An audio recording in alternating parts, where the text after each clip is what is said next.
Very long back మీషోలో తీసుకున్న blouse pieces ఇవి. పాప బర్త్‌డే కోసం అవుట్‌ఫిట్ చేద్దామని ఇప్పుడు తీసా. ఊరు స్టార్ట్ అయ్యే బిఫోర్ డే కూర్చొని చేశా. అప్పటి వరకు నాకు కుదరనే లేదు అసలు. లెహెంగా బ్లౌజ్ చేద్దామని ఈసారి తీసుకున్నా. అవుట్‌పుట్ నేను అనుకున్న దానికంటే సాటిస్ఫాక్షన్ ఇచ్చింది నాకు. ట్రైన్ టైమ్ అవుతుంటే ప్యాకింగ్ పక్కన పెట్టి వీడియో తీసుకున్నా. వేలకు వేలు కాస్ట్ పెట్టి వర్క్ చేయించడం అయితే వేస్ట్ అనిపిస్తుంది నాకు. 200లో తీసుకున్న బ్లౌజ్ పీసెస్ ఇంత మంచి లుక్ వస్తుందని అస్సలు ఎక్స్‌పెక్ట్ చేయలేదు. పెప్లమ్ బ్లౌజ్ డిజైన్ చేశా. దీనికోసం ఎక్స్‌ట్రా హాఫ్ పట్టు ఫ్యాబ్రిక్ తీసుకున్నా. ఇప్పటి వరకు ఏ లెహెంగాకి ఐరన్ ప్లీట్స్ ఇలా ఉండలేదు నాకు. మేబీ ఫ్యాబ్రిక్ వల్ల కూడా ఇవి లాంగ్ టైమ్ ఉండడం అయి ఉంటాయా అనిపిచ్చింది. సారీలో పైన ఒక బార్డర్ వచ్చింది. దాన్ని ఒక 4 ఇంచెస్ గ్యాప్‌లో కింద అటాచ్ చేశాను. నాకు పర్సనల్‌గా ఈ లెహెంగా చాలా బాగా నచ్చింది. షార్ట్ బ్లౌజ్ కూడా డిజైన్ చేశాను. ఓనీతో పెయిర్ చేద్దామని. ఇది అయితే అస్సలు నా ప్లాన్‌లో లేదు.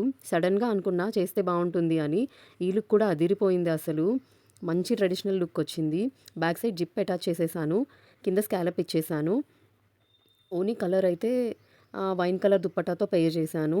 ఫైనల్‌గా పాప బర్త్‌డేకి నేను స్టిచ్ చేసిన అవుట్‌ఫిట్ రెడీ. ఎలా ఉందో కామెంట్ చేయండి. మర్చిపోకుండా సబ్స్క్రైబ్ చేయండి. Bye bye.